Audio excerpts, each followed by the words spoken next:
Hello my dear Aquarius!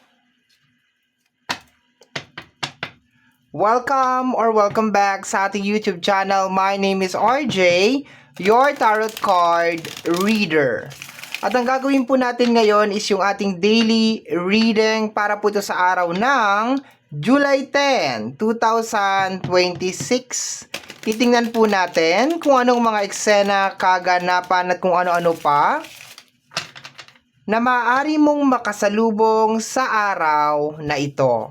Pero before po tayo mag-proceed sa ating reading, hayaan niyo po na kunin ko muna itong pagkakataon na ito na makapagpasalamat.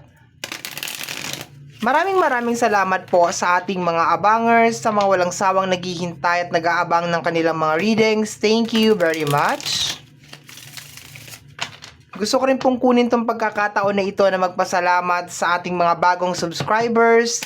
Hello my dear, welcome po sa ating channel. I hope na mag-enjoy po kayo dito at sana po yung mga readings na ginagawa ko ay nakakatulong po sa inyo o nakakatulong po sa ating lahat. Sa mga interested po sa ating private reading, nasa description box down below, lahat ng mga details, information na kinakailangan mo para po makontak ninyo ang inyong lingkod. Okay, let's go na tayo my dear Aquarius. Tingnan natin kung anong meron sa araw na ito. Bali, 8 cards in total. Isang base card, isang clarification card. Partner-partner sila my dear. Babasahin natin ang partner-partner. Okay, tingnan natin my dear Aquarius. What is going on sa araw na ito? Ano pong mga kinakailangan nating malaman or kinakailangan naming malaman para kay Aquarius? Okay. Base card natin is the Two of Wands and the Two of Swords. So, angel number 22. So, ang nakukuha ko dito is like hindi ka makapag-decide kasi naguguluhan ka sa energy ng Two of Swords. Possible, my dear, sa araw na to, naghihintay ka ng mga clear sign. Okay? Mga maliwanag na sign, my dear, kung magi-stay ka ba ba or mag-go-go ka. Yun lang naman ang combination dito, my dear, eh. Like, if you will stay, if you will continue kung ano man yung bagay na yan, or you will go. Yun lang siya. It really doesn't matter, my dear, kung sa usapin to ng connection, which is family, friends, and relationship, or ito ay konektado sa area ng money and career. Sa energy ng Two of Wands, kasi ito ang pinaka-base card natin, hindi ka makapag-decide. Like, you are undecided. And medyo magulo, my dear, yung iyong isipan, my dear, dito sa energy ng Two of Swords.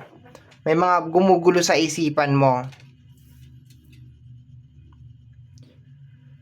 Posible for some of you ang pagkapit sa energy ng nakaraan. Okay, yung pagkapit, my dear, sa energy ng past. Additional cards. The Lover's card. Posibleng walang closure. Hindi pa nag-uusap. Sa energy ng Lover's card. Paki-clarify po ang ating The Lover's card. The Ten of Cups. Definitely, my dear, ang tatamaan nito is relationship. Kasi may 10 na eh. 10 of Cups. Okay. For some of you, gusto pa ninyong i-work out yung connection. Okay, so ayoko lang siya. Although given na talaga, my dear Aquarius, na relationship ang tatamaan nito, pero let us just take full consideration para dun sa mga walang jowa, no? Yung walang mga karelasyon. So, para sa mga walang jowa, sabihin na natin connection, which is family, friends, and relationship is welcome. So, ano nangyayari dito? Possible, my dear, na merong isang bagay na kinakailangan ng collaboration. Ibig sabihin, kinakailangan pagtulungan. Pagtulungan ninyong dalawa, pagtulungan ng lahat. It is a group project. Ibig sabihin, lahat dapat is merong participation. Ang Ten of Cups is, maganda yan siya. Lalo na pagdating sa relasyon or may kinalaman sa pamilya, kasi nagre-release yan, my dear, ng energy na punong-puno ng pangarap, like full of dreams, full of hope, full of manifestation. Pero depende kasi yan minsan sa kasama niya. So dito kasi, my dear, sinasabi sa energy ng The Lover's card na kinakailangan magkaroon ng clear communication or kinakailangan magkasundo yung dalawang side para mag-work tong bagay na ito. So, for some of you, is hindi kayo makapag-decide because probably wala pang closure, wala pang pag-uusap talaga, hindi pa talaga nag-uusap. Pero to the point, my dear, na kumakapit ka sa energy ng nakaraan, possible na gusto mong maayos to or gusto mong mangyari to. Pero maliwanag na rin kasi sa iyo, my dear, sa energy ng Two of Swords, although this is energy of denial, pero may part siguro ng isip mo or ng puso mo na nagsasabi sa iyo na, teka, hindi magwo-work to ng ako lang. Kailangan tulungan tayo. Kailangan may collaboration na mangyayari dito sa bagay na ito. Kaya nadudong ka sa moment na, ano ba, iiwanan ko na ba to? Pagpapatuloy ko pa ba ito? Yung ganon, okay? Kumbaga parang naka-pending ka.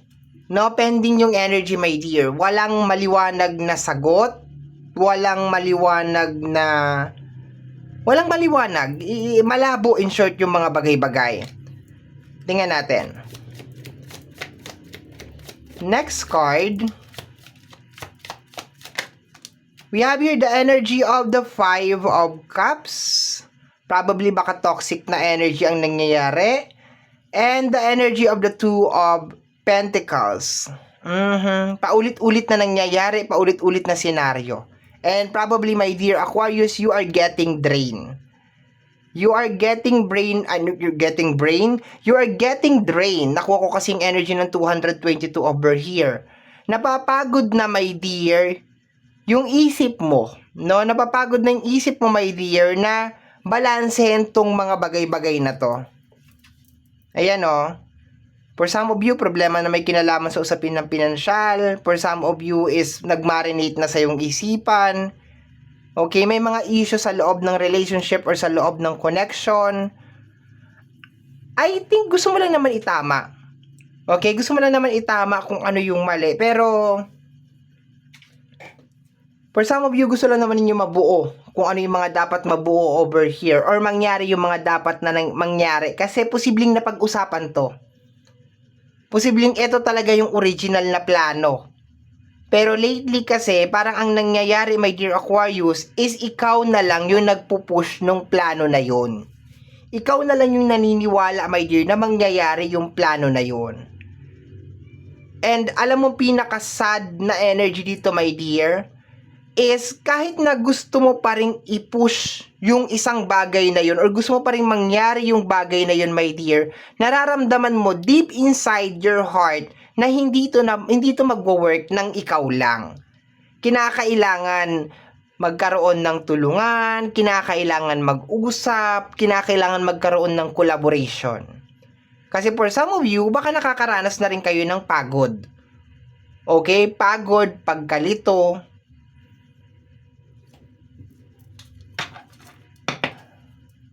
Alam mo yung typical, my dear, parang gustong-gusto mo i-save or parang gustong-gusto mo ayusin yung isang bagay sa kabila ng lahat ng nangyari na hindi maganda. Pero this time, iba na kasi yung nire-request. Iba na yung kinakailangan gawin. Parang sinasabi na, okay, gusto mo maayos to, pero kailangan magtulungan kayo. Kailangan mag-lovers kayo. Kailangan, kasi sabi ko nga sa iyo, ang tatamaan talaga nito, my dear, na malakas is yung energy talaga ng relationship. Pero sa mga wala namang karelasyon dyan, posibleng pamilya, di ba? Pamilya, your family, kung saan ka nagmula, yung pinanggalingan mo, nanay mo, tatay mo, kapatid mo, pinsan mo. For some of you naman, kaibigan, friendship. Hindi din kasi, my dear, mag-work ang isang friendship kung ikaw lang yung laging nag-e-effort sa loob ng friendship. 'Di ba? Kung isa lang, my dear, yung nag-work out, kung isa lang yun, yung isa lang, my dear, ang naniniwala na mangyayari itong bagay na to, mabe-burn out yung isa. Okay, mabe-burn out yung nag-work out na yun. Yung gumagawa ng paraan para mangyari ito. And dito, my dear, sa part na ito, ikaw yung nababurn out. Ikaw yung napapagod. Okay? And ang gusto mo lang siguro mangyari dito, my dear, is like, una to pa rin kung meron mang mga pangako na binitawan, kung meron mang mga salita na sinabi na hindi ko na gagawin to, hindi na ako uulit, gagawin natin to. Kung ano man yung binitawan na promise, gusto mo, my dear Aquarius, na to pa rin. Yun lang. Kasi kung hindi naman natutuparin at wala namang isang salita, my dear, yung isang tao, kung sino man ito, bakit mo pa siya ipagpapatuloy? Okay? Isa pa sa nakukuha ko dito na energy, my dear Aquarius, kung ano man tong energy na to is actually blocking your blessing. Alam mo sa puso mo, my dear, na meron pang tao na somewhere out there na deserve mo. Alam mo yan sa puso mo. Alam mo na meron pang magmamahal sa'yo. Alam mo na meron ka pang opportunity na naghihintay sa'yo. Pero, ang nangyayari kasi, my dear, kaya hindi mo mag-grab yun o hindi mangyari yun, my dear, sa energy ng Two of Wands. Nakita mo naman dito kung paano niya hawakan yung globe. Yung globo, which is may kinalaman sa opportunity. Hindi mo mag-grab yun, my dear. Nai-stuck ka nga sa energy ng Two of Wands eh. Hindi mo mag-grab yun, my dear, kasi bakit? Kumakapit ka pa rin sa energy ng nakaraan.